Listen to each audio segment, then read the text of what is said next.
Hey guys, welcome to episode 49. This episode is here to talk about how to collab with wholesalers. Me being a realtor, Gladia Castro being a wholesaler. We've talked a lot about how we should be collaborating with one another, especially in this type of market. So today I'm going to interview her. I have a couple questions on how us realtors should be collaborating with wholesalers. So first I'm going to let her introduce herself, tell you guys a little bit about what she's up to nowadays. And yeah, that's pretty much it. Uh, Thank you for having me on. Yeah, it's funny. It took us some courage and lots of takes to get to this point. But I'm Gladia Castro. I'm originally from California, born and raised from the Bay Area. Represent. I've been in real estate now for the last 2.5 years. So I started off in wholesaling, background in tech. Started off as a product manager, and then even then further out, I had experience in the nonprofit world. But what really captivated me about real estate was just the just how big it is. Like there's so many things, so many areas and rows that you can kind of really go. And you being in the ADU world, like it's so That's interesting. one avenue That's of many. just there's just one through as a realtor. I didn't really start for me, like in wholesaling, collaboration is everything. So like we wholesale amongst each other, but we don't really talk about the huge collaboration between wholesalers and realtors. A lot of times it's like wars, right? Where it's like, oh, I hate working with wholesalers, or I hate working with realtors. So I'm all about, being kumbaya and collaborating and making money together. So I'm also a host of a podcast called Get the Bag Podcast with my co-host Tim Park, who's also my business partner. And we're all about collaboration and networking with each other, because at the end of the day, it's the long run, right? It's the marathon. You can't shortchange people. Otherwise, nobody's going to want to work with you. So if you can bring value to others, I think in turn, you'll make more money. And so that's the whole kind of aspect of what we're doing and collaborating with realtors. So there's a few things that we have coming up, which we'll discuss, which is one of them being an event kind of with the theme of like collaboration between wholesalers and realtors. And then we also have a course coming out amongst the same thing on how realtors can make more money collaborating with wholesalers. So that's just me in the Now, gist. before you share the course and the event, I will say that being in real estate for over 10 years, I understand how 10 years, that's a long time. That's a long time. And most realtors aren't collaborative. Like, I think, if anything, when I tapped into the space, a lot of realtors were very like, this is my territory, and, don't talk to my clients, especially now being an ADU consultant. I see it all the time where it's a very fear-based mentality and not a collaborative one. In order for you to tap into real estate, you have to be open to collaborating with other realtors, even like co-listing. But I think in simple terms, like before you go into the course and talk about the event, what are some simple steps that realtors can take to tap into wholesaling or to collaborate with wholesalers? Like, one, for example, is JVing on a deal. Like, most realtors don't even know what that means, or like, how do I get paid? A lot of people or realtors will get turned off by a wholesaler reaching out to them because they think like, well, how am I going to get compensated, right? So I think like demystifying some of those myths and kind of setting the tone for, yes, you are going to get paid. Yes, there's room for you to become part of the deal. You don't necessarily have to just work on the MLS. There's off-market deals, especially right now I was on another call earlier today. We don't know how compensation is going to work out between realtors. There's so many lawsuits. So we as realtors don't even know what compensation is going to look like for us in the next couple of years. So if you're only relying on what's on the MLS, even exists. Exactly. And if you're only relying on what's on the MLS and not really targeting on the off-market world, which is a whole other beast, like you're pretty much capping yourself out, and you're not understanding that you have to pivot, right? So I would say like just give some food for thought there on how how we get paid, how we can involve ourselves in a wholesale deal and not have to worry about either not getting paid or our clients like losing out on the deal. Yeah, you touched on a lot of things there. I think I really like kind of what you were saying. At the end of the day, as realtors, I think at least for what you talked about, a lot of them who are like territorial or whatever, they don't look at it as from an investor perspective. Mm-hmm. Like it's just like a very transactional. Okay, this is how the process is. They don't really, because as an investor, as wholesalers, I mean, like you have to look at it from an investor's lens because you're selling it to investors. So you're almost underwriting the deal for them. Have to, I mean, yeah, in a way, you have to know what you're looking at. So I think that's one kind of bridge that wholesalers can teach realtors. Because I mean, let's keep it real. There's bad apples in all different industries. Mm-hmm. There's bad realtors, just like there's bad wholesalers. So I think when it comes to working with wholesalers or agents, vice versa, you have to learn how to vet them. So it's just don't just kind of jump in and throw the deal. Like have a conversation, kind of get to know like who they are, and if they are kind of running deals in your market, I would ask around too. Ask other investors or wholesalers or realtors about these people, because it's a small world when it comes to real estate. People know everyone, especially if you gypped someone or done someone dirty, word will spread not to work with this person. So I think just trusting your gut, asking around, vetting them. And once you've kind of established a process of like, hey, how does it work?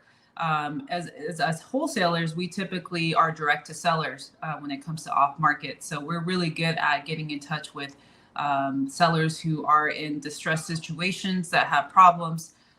We usually, the problem then from there is like, all right, let's find a buyer. So a lot of times agents have access to the MLS, right? Where they can get buyers, or they already have a list of buyers that they can get in touch with. So in that case, the way it would work is like, okay, the wholesaler got it under contract at a certain price. Hey, I just met you, Stephanie. Like, let's, hey, you have a list of buyers that are looking to buy in this area. I have a property that's perfect for one of your buyers. And the way typically we've done it is like, okay, say we got it under contract for $100,000, and we want to display it at a specific price. Let's say we want to display at 130. Well, hey, your buyer is willing to pay 150. You tackle on your commission, whatever, 3% on top of the purchase price. So say it comes out to 150. So then we would get a specific amount, and then you would get 3% of your cut that's added on top of the price. So that's always something that we've done. And then we have a really good title company that's like, as long as it's written out. Wholesale friendly. Yeah, as long as it's written out in our assignable agreement with the buyer, that's like, hey, Stephanie Gutierrez at whatever brokerage is going to get X amount or X percentage of this purchase price. And then you're able to move on. And then once you kind of understand the process, you can refine it. But you can do this with cash offers. You can do this with seller finance, which is probably a more advanced conversation. But these are kind of things we'll talk about in our course and at the event on how to make more money. Because when people think seller finance, it's like, oh, you're not selling the house full cash. Right. How am I getting paid? And I think at the end of the day too, if you're coming at me, well, how am I going to get paid? That's not a good look. Yeah. If you're coming at me like that too, when you're not flexible with working with us, that tells me, oh, I'll close this deal with you, but I probably won't work with you after that. So that just gives you kind of a gist. Well, I think even amongst realtors too, like representing the listing side and the buyer side, we look for that too. At least I look for that too. That's very important. If the opposite team is like collaborating with me and working as a team to try and look out for the best interest for the client at the end of the day, then that tells me like, okay, this is somebody I would want to work with. Otherwise, like, if you're just worried about how much commission you're going to get paid on and you're not looking at the outcome. There's lots of realtors who are like that, and wholesalers too. I mean, I think the bad rep is on both ends. Mm-hmm. And so that's kind of the purpose of the podcast too, is like to demystify a lot of those misconceptions. Besides, with realtors and wholesalers, I would say also as realtors, looking at it from a realtor's perspective, we always want to go for the listing. Like, how can we list it in the MLS? There's some properties that are not worth listing, or you shouldn't list, right? If it's very distressed, if the client is in a a stressful situation, about to get foreclosed on, or they're open to seller financing and you need a quick close. Like, I think in certain situations, you just have to become that advisor that has another skill set. Like, hey, we don't always have to just go for posting it on the MLS and trying to get highest and best use. We can always like explore other options that are quicker close type of deals. Yeah. And with wholesalers, what people don't understand as realtors is they have a huge buyer list, right? And so if you can cultivate a great buyers list and relationship with these clients or with these wholesalers, it's a win-win. You help your clients that are about to foreclose, that need to sell within 2 weeks and have an auction date listed. Like, that's where a wholesaler can come into play and solve the deal. And then you still get paid. As she said, you do get paid that 2 to 3% that typically we get paid on the buy side. So right. It's just being open to like very flexible, but people or realtors think that it's very black and white, and it's like, oh, I give my deal to a wholesaler and I'm not getting paid. Right. So because maybe they dealt with I mean, it's out in there. The past. Yeah, in the past somebody gypped them. That's one thing about wholesaling is it is an open play field, right, where there isn't a lot of regulation. So I feel like that's why you just got to know. It goes back to relationships and understanding who you're working with is really like vetted, part of the team. I know that you're having the event coming up, so it's geared for realtors, and I think a lot of realtors who want to tap into this type of market, you got to understand wholesaling. You have to have just an added skill set for your clients, and I think being part of that event would be pretty dope because she's going to go over high level stuff like seller financing, which right now with today's rates, like it's a big topic of discussion, right? Is that an option for your clients? The course too you mentioned is going to be for realtors on how to collaborate, how to structure deals. Yeah, how to make more money as realtors, because as we talked about earlier, you mentioned like maybe in the next few years realtors won't exist, right? Like because we have Zillows, your Redfin, AI that's taking over, and sellers are soon going to realize, oh, I don't need to work through a realtor. I can just do this and that. So I always believe like you have to learn how to go direct to seller, or at least kind of gain the insights of like what that process looks like. If it is something you want to remain in real estate and keep, working as a realtor or in some aspects sales. For us as wholesalers, we take a look at we always look at options when we get something under contract or have a lead. We're like, okay, this can be a listing because it's too nice or it's in a great shape.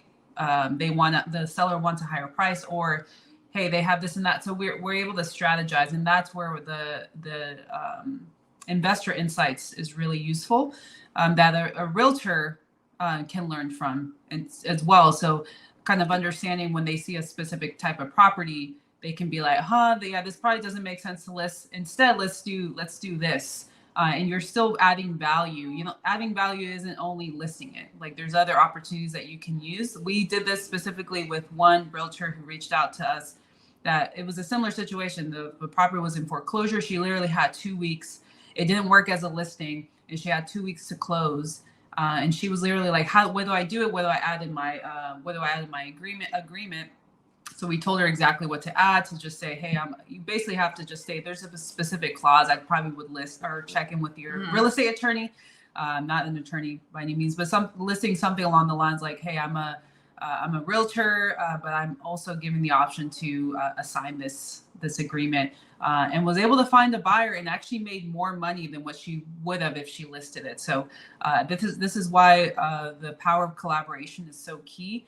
And continuously learning, because if you're just stuck in your black and white, you're still going to make money, but there's so much opportunity in that you're leaving on the table. Yeah, exactly. And at the end of the day, both wholesalers and realtors, and this is a very short episode, guys, because I do have another call after this, but I wanted to throw it out there because we've been talking about doing the podcast together and we've just been procrastinating, which is what we don't want you guys to do as realtors and wholesalers. Yeah. What I was going to say was, at the end of the day, we're here with the purpose to solve problems and help our clients, and you're not going to get anywhere if you're not willing to collaborate. Same with the ADU stuff. A lot of realtors just aren't open to understanding the skill set, the knowledge, the process that it takes to build an ADU. If you were just to know a little bit more about that, you would actually get more deals, right? Simple as that. So knowledge is power. I think that was like the biggest takeaway that we wanted for you guys to take out of this episode is just that. And then obviously a quick promo, right? To share that we both have courses coming up. Mine's going to be for realtors in the ADU space, how to become an ADU specialist. She's working on one for wholesalers and how to collaborate with realtors.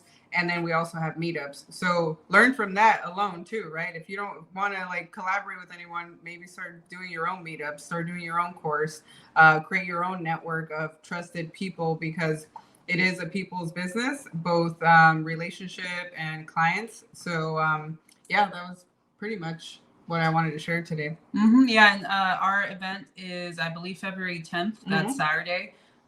We're still figuring out the venue, but it'll be sometime around 12 or 1 p.m. We're going to get as many people out there. We're going to bring on some guests who are realtors, wholesalers in the industry, and basically showcasing examples of the collaboration model that we're talking about here. And then we're going to also have the course by then too. So really excited for you guys to check that out. You guys can see my handle right here at the Real Gladia. Hit me up on IG. And I also have a podcast, like I mentioned, Get the Bag podcast. Check that out. To be a guest on. Yeah, you'll be a guest on that eventually. We'll probably talk about something similar, maybe gearing up to for our events coming up. But yeah, and maybe you want to be a guest. Maybe you have a specialty within the real estate community. Yes, and you want to share that. As many guests. We're open to having you guys on both of our podcasts. So make sure you guys check us out. Thank you so much, Gladia, for being with me. And she's also my life partner. Just wanted to throw that out there. Yes. So it's nice to have her on. I think I'm going to finish it off with 50 episodes at the end of the year, because that was my goal. And so having her for the 49th one is very special to me. Just make another one. And I'm going to make another one for 50. Yeah, or I'm going to do my own. But I wanted to do like a recap, right, of everything that I've done, everyone who I've interviewed, what's been my biggest takeaway, and then just kind of share my own knowledge. So we'll leave it at that, guys. Thank you so much. I appreciate you all, and I'm very grateful. Happy holidays to everyone. Yeah, happy holidays. Happy New Year.